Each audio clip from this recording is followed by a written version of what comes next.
Day 3. You may doubt that the above words are true. As you read these pages and go into the facts I am giving you concerning existence and the origins of personality, you will realize that this truth could only have come from the highest source.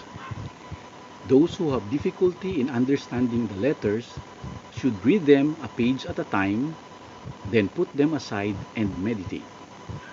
Gradually, the meaning will seep into your consciousness, for these pages are a link between your consciousness and my transcendent consciousness. Come to these letters with a mind as free of ideas and beliefs and prejudice as a very little child before it is indoctrinated with human belief. Bring me your uncluttered mind, a seeking mind, and I will fill it with true treasure, the treasure of highest knowledge, which, as you absorb it, will lighten your daily load and lead you into greener pastures of brightest light, signifying abundance, joy, rapture, and fulfillment of every need. You will come to know how it feels to be abundantly blessed with all that exists beyond your present human comprehension. These letters are sent to all people throughout the world with my compassion and love. As you read them, you will feel the love and the compassion and will come to realize that your daily struggles with existence were never intended for you. There is no need for you to experience pain and stress when you understand, absorb, and practice the truth of existence consistently. The purpose behind these letters. These letters are intended to bring enlightenment to the world generally, to enable humanity to construct a new consciousness during the next 2,000 years. These letters are the seeds of the future spiritual evolution of humankind. Note well, it is the spiritual evolution of the human consciousness that brings about the mental and physical evolution in your personal and global lives and brings humanity into ever more harmonious states of well-being. If you find this hard to believe, reflect on the past 2,000 years and see what has been accomplished since I last spoke to people in person. There has been a gradual evolutionary trend towards the brotherly love I constantly preached to the Jews. When I walked the earth, there were no such humanitarian organizations as you have now. Ambition, greed, and self-gratification were regarded as normal behavior. There was little brotherly love even amongst the Jews whose prophets for generations had exhorted them to love their neighbors as themselves. Pardon my dog. Sorry. As humanity has developed its capacity for brotherly love, so has humanity made life more pleasant and comfortable for itself in the form of mutual consideration, courtesy, kindness, and in the provision of hospitals, child welfare societies, care of the aged, human rights movements, and many other institutions devoted to the improvement of the human condition. All these have been born in the hearts and minds of those who sincerely heeded my original words, spoken in Palestine, urging people towards brotherly love and compassion for their fellow men. This form of spiritual caring and brotherly love gained tremendous impetus in the 19th century when my words were preached with renewed sincerity and intensity from pulpits and gladly received by earnest and sincere congregations. Preachers and congregations were, that's the lizard, by the time spread worldwide on every continent. The Sabbath was truly regarded as a day of rest, and the thoughts of the majority of Christian people were lifted to the contemplation of the power of God. Such a worldwide cessation from normal duties and occupations, meant that a 24-hour-long elevation of conscious thought towards the divine creative power created a regular and powerful human divine consciousness underpinning and interthreading human lives.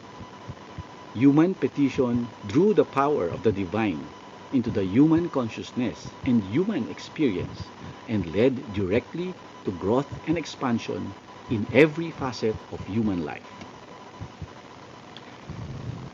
However, people did not yet know how to mentally direct divine power into spiritual rather than ego channels of creativity. Consequently, the expansion of collective consciousness brought quote unquote evil results arising out of the ego power as well as the good results produced by the spiritual consciousness of inspired and enlightened people. NB, for this reason, I have come expressly to explain to you a vitally important factor of existence. Please read carefully. It is this: your personal consciousness is entirely responsible for whatever comes into your life and personal experience. It is your personal consciousness which brings you good or evil. In your subconscious, you bring through strongly imprinted but hidden recollections of past traumas, emotions of past life or lives, which can erupt and color your present consciousness. Your specific and impassioned prayer for alleviation of some kind may be answered, but it will avail you little in the long term if your mind and heart continually operate in contravention of the universal laws of love and you live in a mindset of constant criticism. Universal laws of existence relate only to activities of consciousness and are exact and undeviating.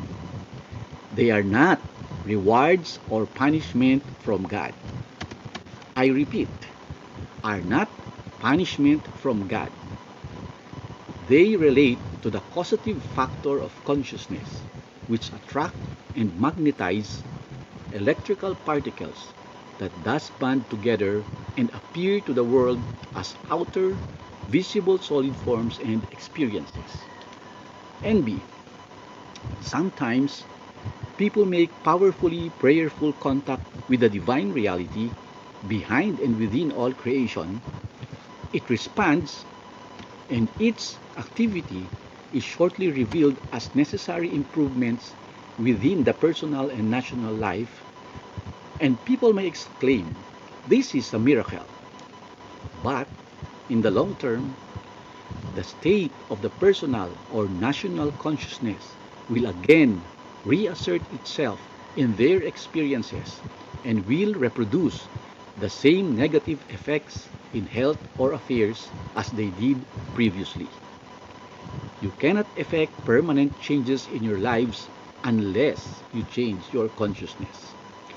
Therefore, people must pray and strive at all times to achieve unconditional love. For in the 20th century, human mental abilities outstripped their spiritual development. Scientists thought they could explain away the origins of creation and ascribe them to accident. As a direct result, people ditched morality and began to give way utterly to self-will.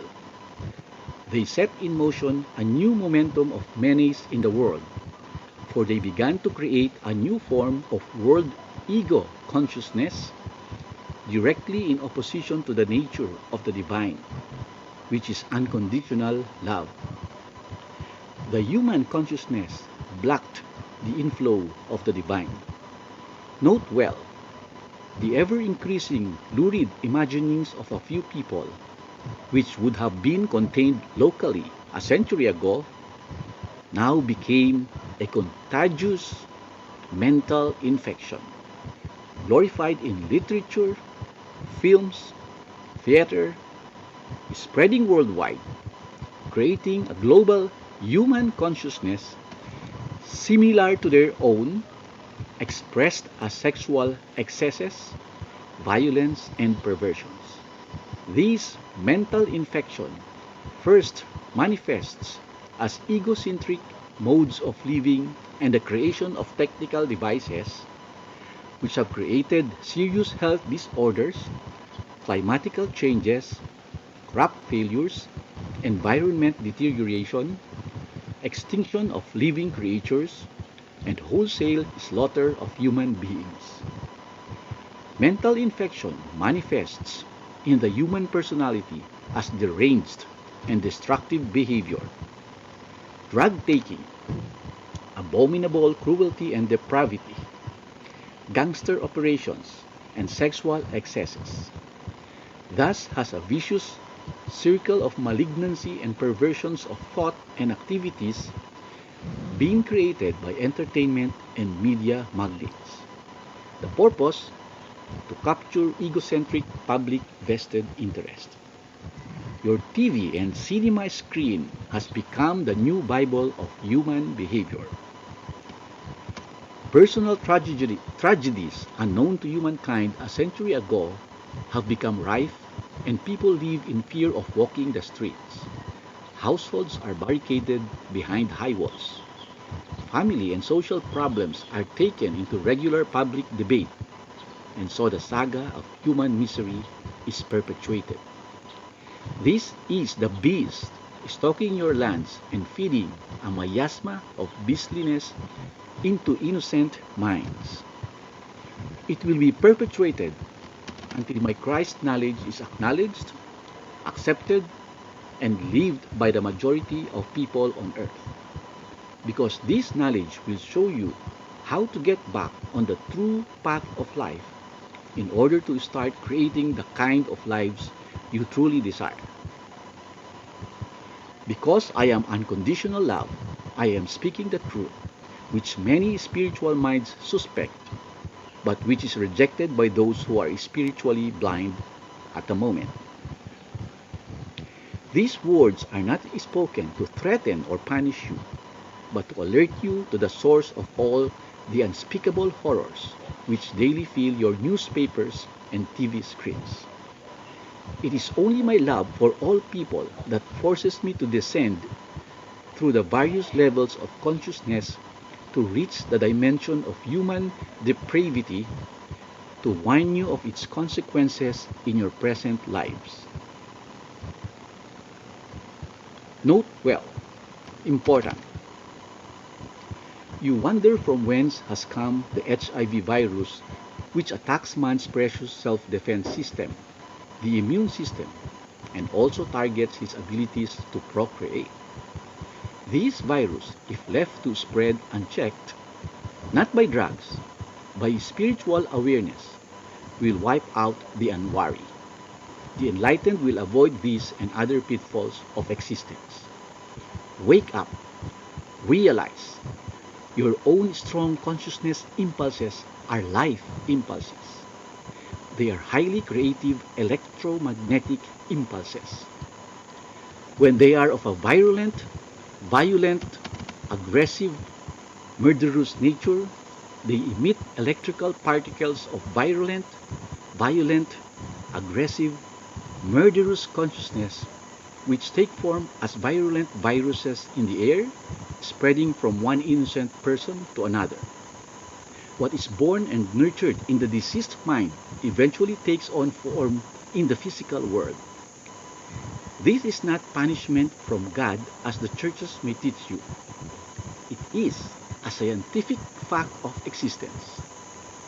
Therefore, it is a matter of extreme urgency for all spiritually minded people to set aside infantile imaginings to perceive clearly the truth of creation and existence.